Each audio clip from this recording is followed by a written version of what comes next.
A very special time I had speaking to some of the labor union heads and other people. They're very happy with the way things are going. As you probably see, the numbers are terrific. So we called some people, wished them a very happy Labor Day, and they told us how they're doing. And we really celebrate the American worker. We are in the midst of the fastest economic recovery in U.S. history. So we have a lot to be thankful for, including this really beautiful day. So I thought we'd do this outside as opposed to in your more normal place. The United States experienced the smallest contraction of any major Western nation. You probably know that. You look around and see how we're doing compared to every other nation. And our rise is spectacular. And we're rebounding much more quickly from the pandemic. The U.S. economy added 1.4 million jobs last month. We've added a record-setting 10.6 million jobs since May. 10.6 million jobs since May. That's a record that is not even close. Second place is a long ways away.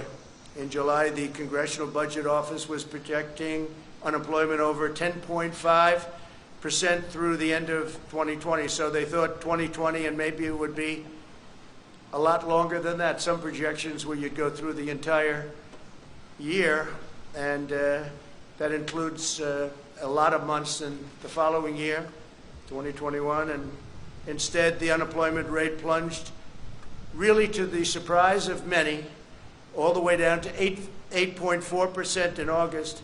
And that's the second largest single-month decline on record, and we have the first. We have both of them. So we have the two number one declines, decline meaning positive, not negative. We're currently witnessing the fastest labor market recovery from an economic crisis in history, world history. By contrast, Biden presided over the worst, the weakest, and the slowest economic recovery since the Great Depression. It was a long, slow slog, and it was a very small on growth and very small on every other factor that you need. It was the weakest recovery. Under my leadership, next year will be the greatest economic year in the history of our country, I project. And some people are starting to agree. We have a V shape. It's probably a super V. And you see what's going on with the stock market, where it's, in certain cases, already setting records. The NASDAQ has set 17 records already. And this is, as we're hopefully rounding the final turn in the pandemic. First, we'll end the pandemic under Operation Warp Speed. We've pioneered groundbreaking therapies, reducing the fatality rate 85% since April. You don't hear that from the press very often. They don't like to talk about that. So the fatality rate, 85%. Think of that, since April. The United States has experienced among the lowest case fatality rates of any major country in the world, and we are an absolute leader in every way. Under my leadership, we'll produce a vaccine in record time. Biden and his very liberal running mate, the most liberal person in Congress, by the way, is not a competent person, in my opinion, would destroy this country and would destroy this economy.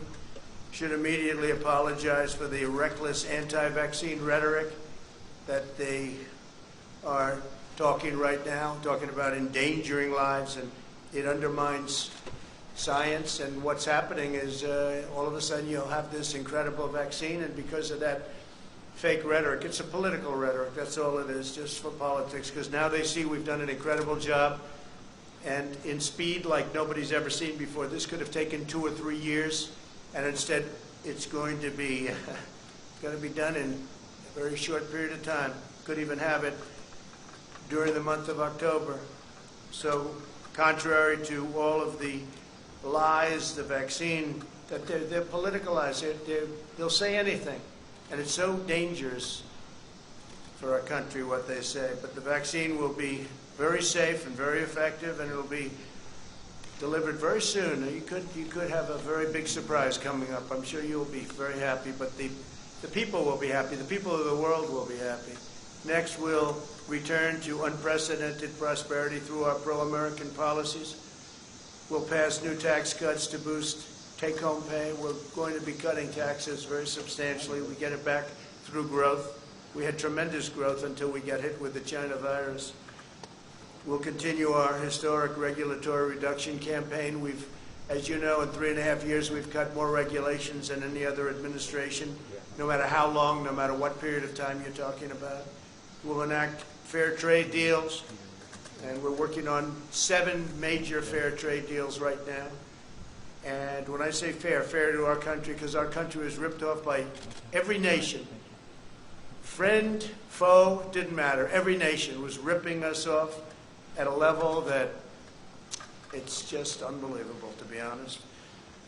We're going to be expanding opportunity zones, and we will keep that going. It's been a tremendous program. I want to thank Senator Scott, South Carolina, for coming up with that whole concept, because he came up and I liked it right away, and it's really turned out to be a tremendous thing, especially for African Americans, Hispanic Americans. We'll continue to unleash American energy. We're #1 in the world, and we're totally energy independent right now. And in 2021, we'll create 10 million jobs at least in the first 10 months. Joe Biden, the radical socialist Democrats, would immediately collapse the economy. If they got in, they would collapse it. You'll have a crash the likes of which you've never seen before. Your stocks, your 401ks. Remember, it's the people that own these massive listed companies.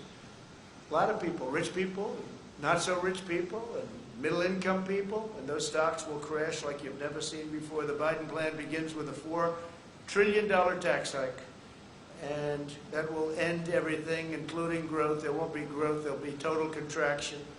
Biden's also pledged to demolish the U.S. energy industry and implement the same policies causing blackouts in California. He wants to have things lit up with wind. He'll have to talk to China, Russia, India, and lots of other countries, because they're not doing that. And if they're not doing it, it puts us at a tremendous economic disadvantage, and it doesn't work. You take a look at the blackouts in California. It's really rather amazing what's going on there. They've tried to go, and that's just with a small portion going that route. That doesn't work, and it can't fire up our big plants. We're going to have this great industry that we've created. Can't fire up our big plants. Biden's plan for the China virus is to shut down the entire U.S. economy. He's going to totally rely on somebody to walk up. Yes, sir, it's time to shut it down. He'd be laying off tens of millions of workers and causing countless deaths from suicide, substance abuse, depression, heart disease, and other very serious illnesses. Because when you do a shutdown, there's a problem on the other side. It's not just from the virus. You have a big problem with suicides, with losing your jobs, with all sorts of things. You just take a look. Depression is a massive problem. What happens is they turn to substance abuse, alcohol, drugs. So we can't do that. And then we'd have to give up all the gains that I've been talking about over the last 3 months. What we have done is incredible. We're setting records all over the world. No matter where you go, nobody has done what we've been able to do. So we're setting records in jobs. We're setting records in numbers. And you're going to see some very big numbers. Third quarter numbers are coming out right before a very special day, November 3rd. So you have the numbers coming out. And they're, I think, going to be fantastic. I think they're going to be fantastic. The best numbers of all, if somebody doesn't come along and raise taxes, double, triple, quadruple your taxes, will be the numbers from next year. But you're going to have a good third quarter number coming out. And I think it's going to be hard for even the media to disparage that number. Biden wants to surrender our country to the virus. He wants to surrender our families to the violent left-wing mob. And he wants to surrender our jobs to China, our jobs and our economic well-being. I've taken in billions and billions of dollars from China. No other president's done what I've done. I've given much of it to the farmers. I've given it to farmers, manufacturers, but I've given most of it to the U.S. Treasury. Nobody's done that. We haven't taken in 10 cents from China ever. They targeted our farmers, and I targeted them. And I gave $28 billion to our farmers. Our farmers wouldn't be existent right now. Right now, they're very happy. In fact, they're setting records on purchases. China is purchasing more corn than they've ever done. Record purchase of corn and soybeans, beef, because they know I'm not happy with them. They know I'm not happy at all. And frankly, I don't want to set the world necessarily to thinking too much about it right now, but there's been no country anywhere at any time that's ripped us off like China has. We lose billions and billions of dollars for years and years, decades. We've lost billions and billions and billions of dollars by dealing with China. We get nothing from China. They get nothing other than loss, other than giving our money, and they take that money and they build their military, and you see they're building up a powerful military. And it's very lucky that I've been building ours up, because otherwise we'd be dwarfed right now by China. It would be a terrible thing, terrible thing. We're way ahead on the nuclear front. We've upgraded our nuclear. Hope to God we never have to use it. But we would be in a position that we are not in right now. But China's spending the money we give them to build up their military. So when you mention the word decouple, it's an interesting word. So we lose billions of dollars, and if we didn't do business with them, we wouldn't lose billions of dollars. It's called decoupling, so you'll start thinking about it. You'll start thinking. They take our money and they spend it on building airplanes and building ships and building rockets and missiles. And Biden has been just a pawn for them. He's been so easy, they dream about Biden. There was a report today that they hope that Joe Biden becomes president. If Joe Biden becomes president, China will own the United States, and every other country will be smiling also. They'll be smiling. When reports come out that certain countries don't really like me too much, that's not because of my personality, although it could be that also, frankly. It's because of the fact that I've been very tough on countries that have been ripping us off for so many years. If you look at NATO, with the exception of 8 countries, we're one of them. Every country is way behind. They're delinquent, especially Germany, in paying their NATO bills. That means we end up paying it, and we're not doing it. I told them, we're not doing it. And they've increased their spending now, $130 billion, going up to $400 billion a year. It's all because of me. Then you hear the country doesn't like me. I mean, I can understand that. Because President Obama and other presidents, in all fairness, would go in there and they'd make a speech and they'd leave. I went in there, I looked, and I said, this is unfair. We're paying for NATO. We're paying for NATO. Almost all of it. So they rip us off on the military, and then they rip us off with the European Union on trade. And Biden doesn't have a clue. You know he doesn't have a clue. Everybody knows he doesn't have a clue. In prime time, he wasn't good. And now, it's not prime time. He spent 47 years sending American jobs to China, to Mexico, and to other countries while collecting millions of dollars in campaign and super PAC contributions from global corporations that got rich by making American workers poor. His son, where's Hunter? Where's Hunter? I call him Where's Hunter. Walked away with $1.5 billion to manage, even though he never did that before. He walked away with a fortune from Ukraine, from China, and from other countries. Between his son and his brother, you ought to read the statements, and the press doesn't pick that up. If I ever did that, it would be hell, even worse than it's been. Okay, even worse than it's been. What he's done is so incredible. I won't give them the $1 billion, he says. I won't give them unless they get rid of that prosecutor. And then voila, they got rid of the prosecutor. And the press doesn't even want to talk about it. You talk about quid pro quo. With me, there was none. With him, he's right on tape, and you don't want to cover it. You should be ashamed of yourselves.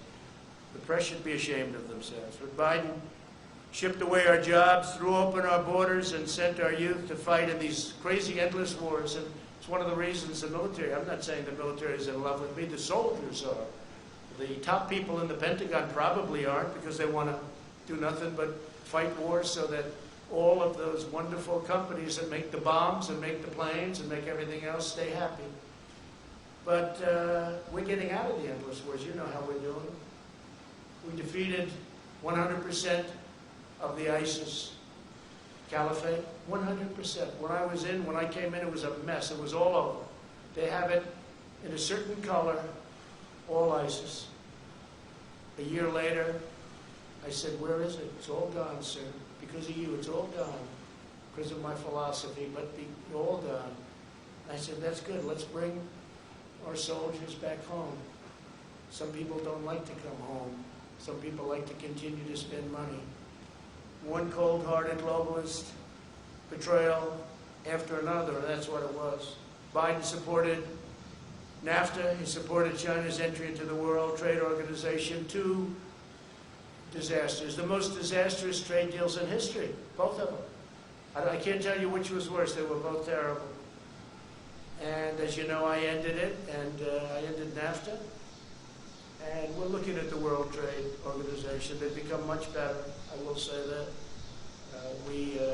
World Health, I got out of because we're spending $500 million. China was spending $38 million, and China controlled it. But World Trade, we're looking at it. They've been very nice to us lately, I will say that, amazingly. We never used to win anything at the World Trade. We'd lose every case. Now all of a sudden we're winning a lot of cases. We just won $7 billion as a case. And they're talking to us much differently than they used to. Because if they don't shape up, we're going to ship out, that's all. We're not treated fairly. China is treated as a developing nation. Developing nation. We're treated as a nation that's fully developed. We're not fully developed as far as I'm concerned. When you look around at Portland and you see what these Democrats are doing to our cities, take a look at what's happening in New York and Chicago. We have Democrat-run cities, mayors that are running, and governors that are running states so badly, and mayors running cities so badly. It's very sad to look at it. It's Democrat-run. Every one of them that I see. I guess we could probably find one or two that aren't, but I don't. So far, I haven't been able to.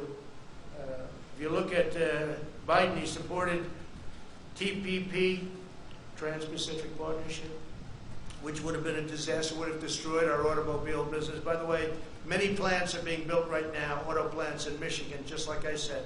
They're being built in Ohio, they're being built in South Carolina, North Carolina. They're being built all over and expanded at a level that we've never seen before.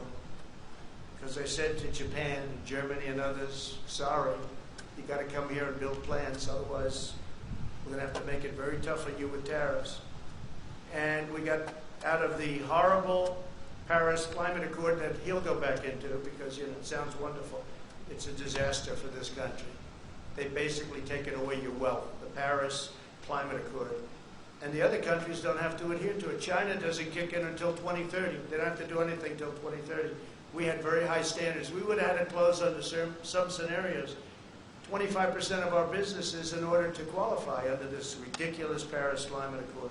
Sounds good. It was very bad, very expensive. The New York Times has just published an entire story on Biden's China sellouts, which is amazing for the New York Times. I appreciate that. In 2001, Biden said the United States welcomes the emergence of a prosperous, integrated China on the global stage because we expect this is going to be a China that plays by the rules. They didn't play by the rules. They didn't play by the rules. The World Trade Organization, one of the reasons it's so bad is that China didn't play by the rules. We did.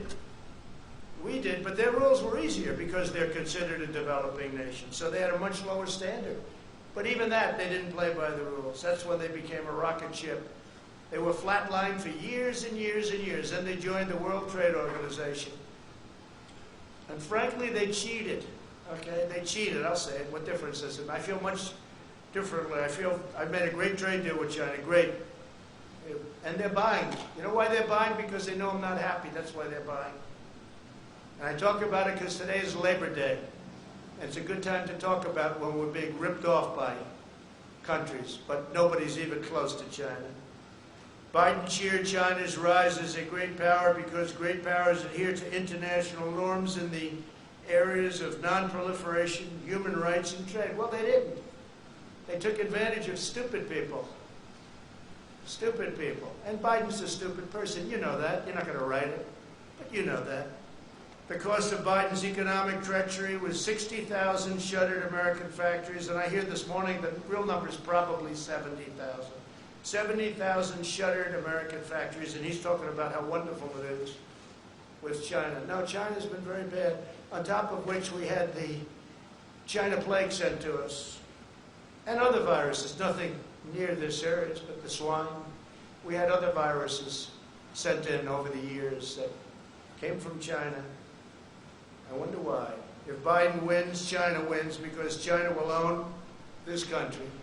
If Biden wins, China will own this country.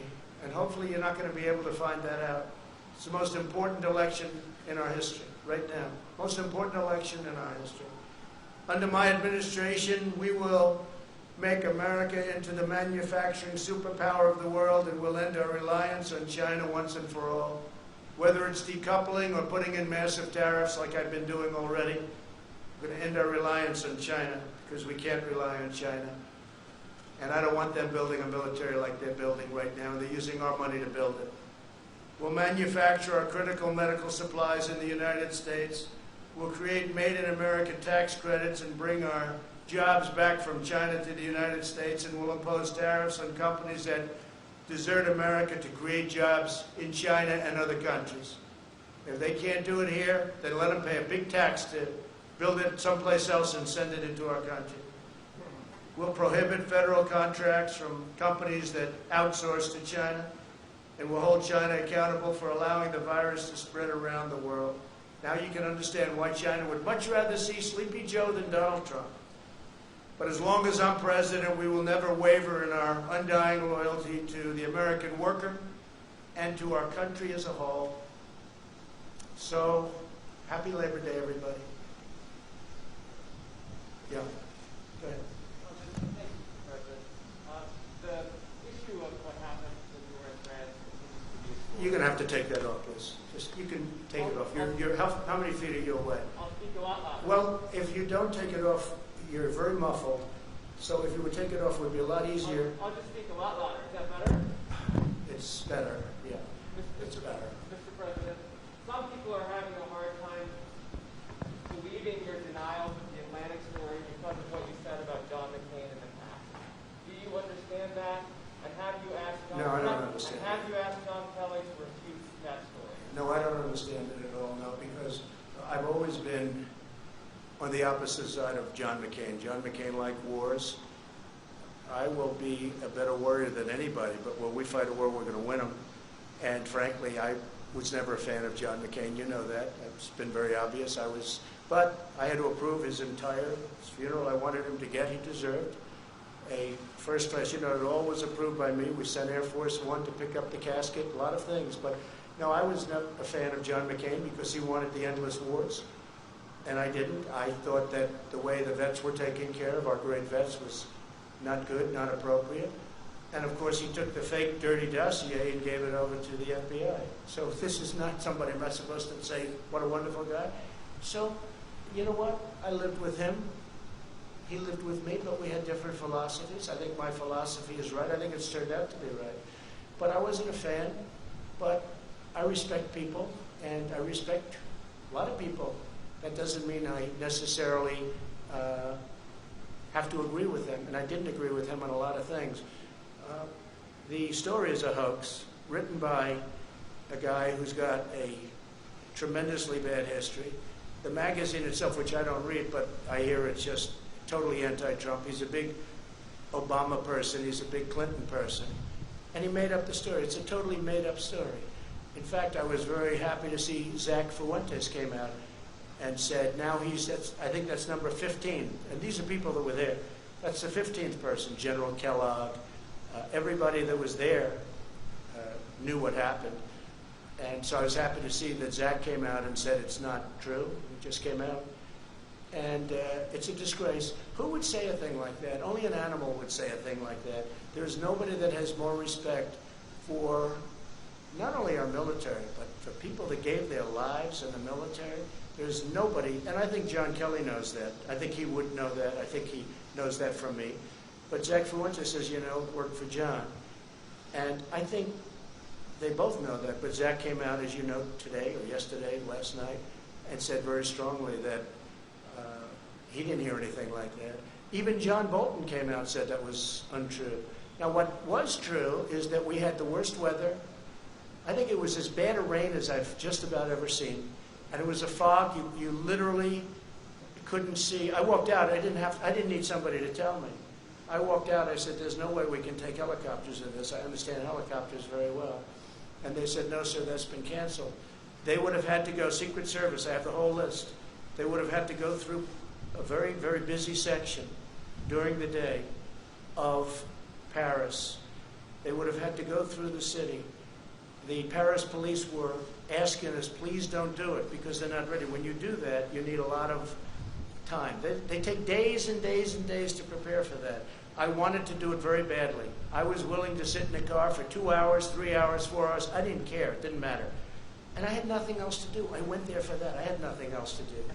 It was ended because of the terrible weather, and nobody was prepared to go through, in terms of Paris, the police, the military, and the Secret Service. And they came out very strongly and said, sir, we can't allow you to make this trip. If I wanted to, sir, we can't allow you from a safety standpoint. It was a phony story, just like the dirty dossier, the fake dirty dossier, just like the Russia collusion, just like all of the other phony stories. And there'll be more phony stories. But I do appreciate Zach coming out. But Zach now is the 15th person that's denied it. Zach now, I think, also talked about the weather aspect of it, and he's probably the 14th or 15th person that blamed it on weather. So that's enough of that. Yes, please. Thank you. We're seeing judges, most recently in Detroit, limit police ability to use non-lethal force. My first question would be, should the police be allowed to use non-lethal force to quell the violence in their city? We're talking about where non-lethal force? Right, so in the riot, most recently. The riots? Yeah. Well, I think what's happened is the toughness. These are Democrat-run cities all, and there's no retribution. They stand there, they throw things at the people that are supposed to be protecting something, and nothing happens. They throw rocks, they throw cans of soup, they throw lots of hard objects, and rarely does anything happen. But I've told, when we have the federal in there, as you know, I told the U.S. Marshals to go get the man who killed another man, and they know who it was, and you have to arrest him. You have to arrest him. After 2.5 days, they didn't arrest him. The U.S. Marshals went in, and it ended up being a gunfight, and the man was killed. But this is a man that had a bad record, and there's a man that killed a man in the street. I mean, I witnessed it. Most people witnessed it. And the U.S. Marshals went in. They weren't playing games. They can't play games. If somebody is breaking the law, there's got to be a form of retribution.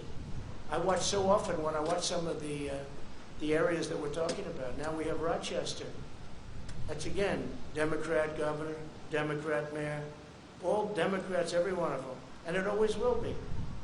I was with the governor of Texas. He looked at me and said, I can't imagine how they allow this to happen. And, you know, it's different. It's different. I could talk about other governors saying the same thing. Yeah, please, go ahead. We're also hearing reports of groups like Antifa and Black Lives Matter traveling around the country, leaving their home cities to go riot and protest in other cities where they're holding families. Do we expect to see prosecutions or charges in the Department of Justice for those traveling to that purpose? So we have now over 1,000 people, federal, in jail. We're prosecuting many people. A big thing was when I signed the law putting people in jail if you knock down monuments. That was 3 months ago. There hasn't been a federal monument knocked down in 3 months or even thought about. I don't think they've even thought about it. So that's had a very big impact, very big impact. But yeah, we're going around, and the nice part is you people see those people up there, they take nice pictures of everybody, so we don't even have to bother. We can use the news photos. We had a photo right over there of Andrew Jackson, the monument. He was getting ready, and this guy was a big, brave guy, and he was up like this, and he was showing off to all his friends, and he got arrested. So did a lot of other people get arrested, and I would say we have the ultimate proof. Now, in that case, we got there before they ripped down the statue of Andrew Jackson, which is so beautiful, which is right over there.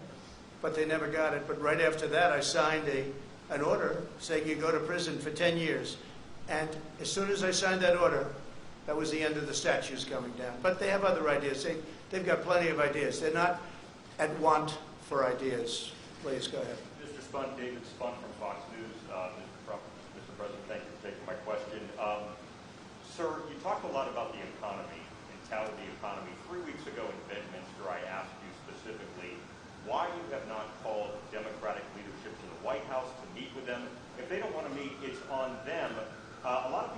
criticizing you. I cover you on the weekends and stuff. You're I don't doing think a lot they of are. golfing. Why have you not met with them in Yeah. person? I mean, we're in September. There's no deal.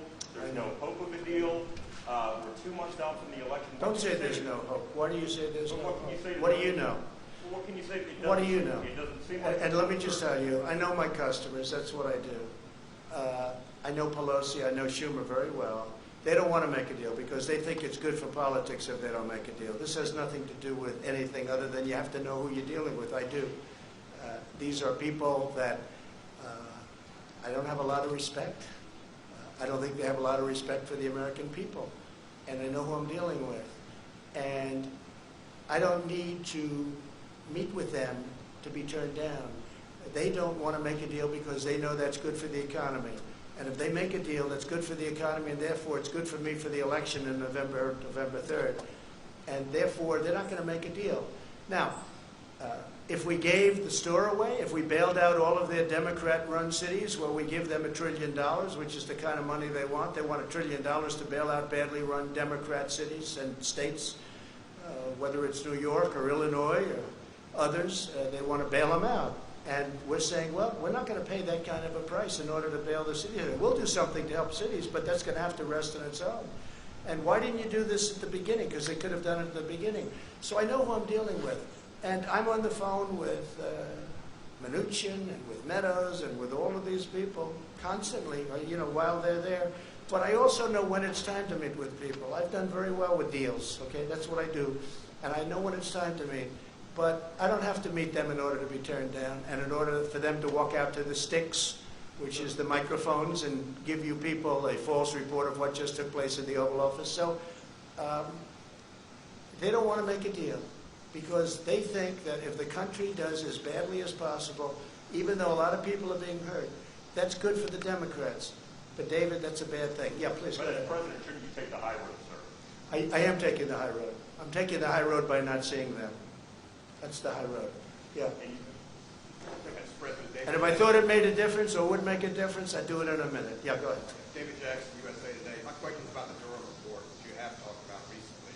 So let's see what happens. Now, you've accused people of committing crimes against you during the Russian investigation. Yeah, President sure. Obama- They spied on my campaign, that's right. My question They spied on my campaign, and if they were Democrats, they would have been in jail 2 years ago. They would have been in jail, literally, if this side were the Democrat side, they would have been in jail 2 years ago for 50-year terms for treason and other things. Excuse me, my question is, do you want the Justice Department to indict people over this? I'm not going to say that. I have to see the report. I haven't seen it. I purposely, I don't know if that was a good thing, smart thing, I don't know. But nobody can complain about it. I have every right to have been very much involved. And maybe someday I'll get involved in it. They spied on my campaign, and that includes Biden and Obama.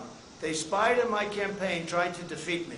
They wrote up a fake dossier that has proven to be totally fake, written by Christopher Steele, paid for by Hillary Clinton and the Democrats.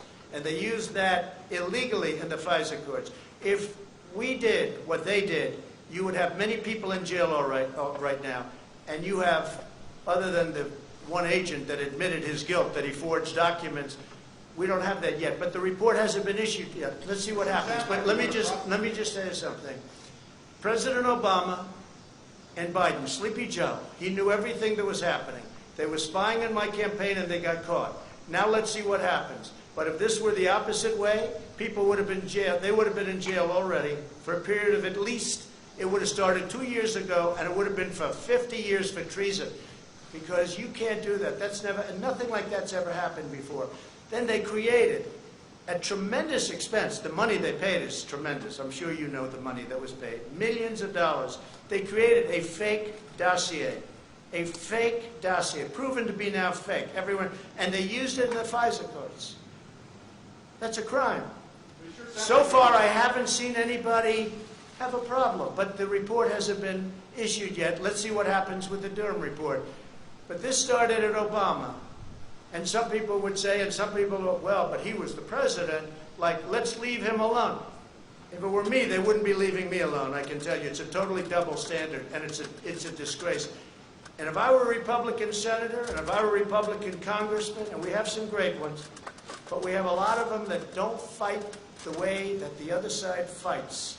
We have much better policy. We have much better things going for us, like borders and walls and immigration and no sanctuary cities and they have a lot of bad stuff going. But they're dirty fighters. And the dirtiest fight of all is the issuance of 80 million ballots. Unrequested. They're not requested. They're just sending 80 million ballots all over the country. 80 million ballots, non-requested. I call them unsolicited ballots. That's going to be the dirtiest fight of all. People are going to get ballots. They're going to say, what am I doing? And then they're going to harvest. They're going to do all the things. And if you look at the last period of 6 months, take a look at the races where they've sent ballots out. Take a look at Carolyn Maloney, whose race should be redone because she won that race totally unfairly to her opponent. Her opponent did very well against her. That race should be rerun. But they declared her the winner because they heard I found out about it. But take a look at what's happened in New Jersey and in Virginia and different places. It's a disgrace. That'll be a beauty. Yeah, please. Thank you, Mr. President. If proven true, are you okay with Postmaster General DeJoy and the fact that he asked former employees at his private company to make donations to the GOP and then reimburse them? Are you okay with that? I don't know too much about it. I read something this morning, but I don't. Other than that, I have to see it. He's a very respected man. He was approved very much by both parties, I guess. It was sort of an approval that took place by both parties. I don't know exactly what the story is. I'll certainly know within a short period of time. I just read it for the first time. I read it this morning just like you did. Do you support an investigation, sir? Sure. And I think let the investigations go, but he's a very respected man. Again, it was a bipartisan commission. Postmaster General is appointed by a bipartisan commission, and we'll see how that goes. But no, I think he's a very honest guy, but we'll see. Yeah. Thank you, Mr. President. Mr. President, Go ahead, follow up, please, if you don't mind. If it's proven to be a campaign finance scheme, do you think he should lose his job? Yeah, if something can be proven that he did something wrong, always. Thank you. Always. They've been looking at me for 4 years. They found nothing. 4 years. Think of it. For 4 years, from the day I came down the escalator, I've been under investigation by sleaze, and they found nothing. They found nothing. A friend of mine said, you have to be the most innocent, honorable man ever to hold the office of president. Think of it. They spent just Mueller alone. He spent, I guess the real number turned out to be $48 million, but whatever it was, many, many millions of dollars. They had 18 angry Democrats looking. They had FBI agents all over the place. They had and they have no collusion. Friends of mine have said, sophisticated friends have said, you've got to be the most innocent guy ever to hold this office. And there's a lot of truth to that. Yeah, please. Thank you, Mr. President. After Navalny poisoning, Chancellor Angela Merkel of Germany is under pressure to cancel Nord Stream 2 pipeline from Russia to Germany. Would you support such a move? Do you Sure. think the project should be canceled? Sure. Well, I've been supportive of that. I was the first one that brought it up. You never heard of Nord Stream 2 until Trump came along. When I came along, I said, wait a minute. We're protecting Germany from Russia, right? NATO. We're protecting Germany from Russia. Germany's paying Russia billions and billions of dollars to get their energy, and the real number is probably 60 to 70% ultimately of their energy is going to come from Russia. And I said this for years, that nobody talks about it. One of the many things between sanctions and all of what we've done for Ukraine relative to what the past, they used to send pillars and we sent tank busters. But I brought that up a long time ago. Russia's unhappy that I brought it up. But you never heard of Nord Stream 2. Nobody did until I got elected. And I said, why is Germany making a deal to give billions of dollars to Russia, and then we're protecting Germany from Russia? How does that work? And then on top of it, Germany is delinquent because they're only paying a little more than 1%, and they're supposed to be paying 2%, and even the 2% is low. But just remember, Trump, me, I got the countries of NATO spend $130 billion going to $400 billion a year. Think of it, $400 billion a year more for NATO. And the purpose of NATO primarily is Europe protection against Russia. Now they can use it for other, I guess, and they have a little bit in the Middle East, et cetera, et cetera. But I'm the one that did that. So, but nobody talks about that. Nobody talks about Nord Stream 2. The answer is absolutely if they feel that something happens. But I don't know that Germany's in a position right now, because Germany's in a very weakened position energy-wise. They're closing all their plants. They're closing their nuclear. They're closing their coal. They're closing a lot of plants. And they have put themselves in a very bad position, frankly. Very, very bad position. Yeah, please. Can I follow up on Jeff Mason's question? Have you asked John Kelly to publicly refute the Atlantic and then you can ask him? No, I have nothing against John. I have nothing against anybody, no. I was very heartened to see that a friend of his, because I know Zach is a friend of his and worked for him, I was very heartened to see that Zach Fuentes came out with the statement that he did, I guess, late last night, that it was not true.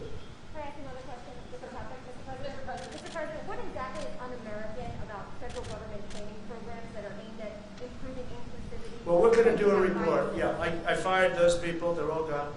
And it was a disgrace, frankly. And we're going to give you a big report that's going to make you very happy. All right. Yeah, please. Thank you. Darlene Superville, AP. You said a moment ago, they will say anything. You were talking about Joe Biden and Kamala Harris and their comments about the vaccine. You have a No, they say worse. They say negative. They say negative. They're going to make the vaccine into a negative so that when we have it, and I spoke to the head of Pfizer, I spoke to the head of Johnson & Johnson, I spoke to the head of the greatest medical companies in the world. We're doing great. We're going to have it soon. Wait a minute. So now what they're saying is, oh, wow, this is bad news. President Trump is getting this vaccine in record time. By the way, if this were the Obama administration, you wouldn't have that vaccine for 3 years. You probably wouldn't have it at all. So we're going to have a vaccine very soon, maybe even before a very special date. You know what date I'm talking about? Yes. Let me just tell you, wait. And what they're doing, because they think it is going fast, and if you talk to a lot of your sources, if you have sources, if you talk to your sources in the FDA, you'll see it's going very, very well. The numbers are looking unbelievably strong, unbelievably good.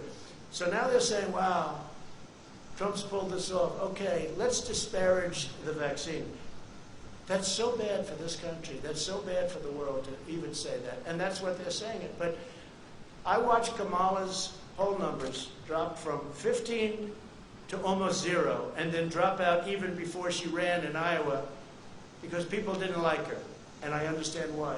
She will never be president, although I have to be careful because Obama used to say that about me, so I have to be a little bit careful. Right. But you have to look at her a little bit more closely because obviously Joe's not doing too well. So you're going to have to look at her a little bit too closely. But she's talking about disparaging a vaccine so that people don't think the achievement was a great achievement. I don't want the achievement for myself. I want something that's going to make people better, that people aren't going to get sick with. That includes therapeutics, where we're doing equally as well. Therapeutics. Go ahead. Your point is that what they're saying is that they're saying it for political purposes. Yes. You have asserted repeatedly that a vaccine will be on the market before the election. No, I didn't say they will. I said by the end of the year. The same thing that No, but you're not quoting me accurately. I said that vaccines will be on the market before the end of the year, but they may even be on the market. They may even be developed and fully developed, tested, everything else. You know, we have 30,000 people in just one vaccine right now under test in very, very highly infected areas. So we're going to be able to get a good result one way or the other very soon. So I didn't say what you said. What I said is by the end of the year, but I think it could even be sooner than that. It could be during the month of October, actually. Could be before November. But aren't you also saying that for political reasons? No, I'm saying that because we want to save a lot of lives. With me, it's the faster the better. With somebody else, maybe they would say it politically, but I'm saying it in terms of this is what we need.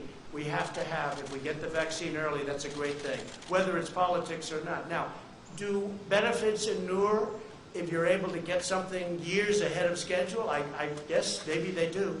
But the most important thing to me is saving lives. It's the most important thing. Yeah, go ahead, Nabat. Hi. Just based on some of your recent tweets, sir, do you... You sound so clear as opposed to everybody else where they refuse. Your tweets about the 1619 Yeah. projects. Why do you object to that being taught in schools, and do you object to slavery itself being taught in schools? Yeah, so no, I want everybody to know everything they can about our history. I'm not a believer in cancel culture, the good and the bad. If you don't study the bad, it could happen again. So I do want that subject studied very, very carefully and very accurately.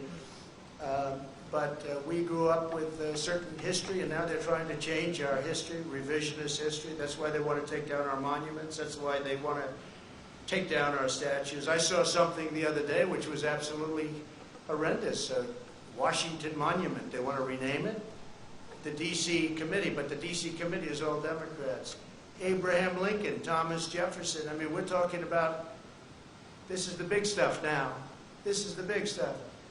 And they want to rename it. They want to redesignate it. They want to take some down. No, we don't do that. Never going to happen with me, I guarantee you that. Well, I want to thank you all, and I just want to wish you a very happy Labor Day. And we're having tremendous success, whether it's on the vaccines, whether it's on the pandemic, the plague that came in from China, that China should have never let happen, because I will never feel the same about China. And I just want to, again, wish you a happy Labor Day. Thank you very much.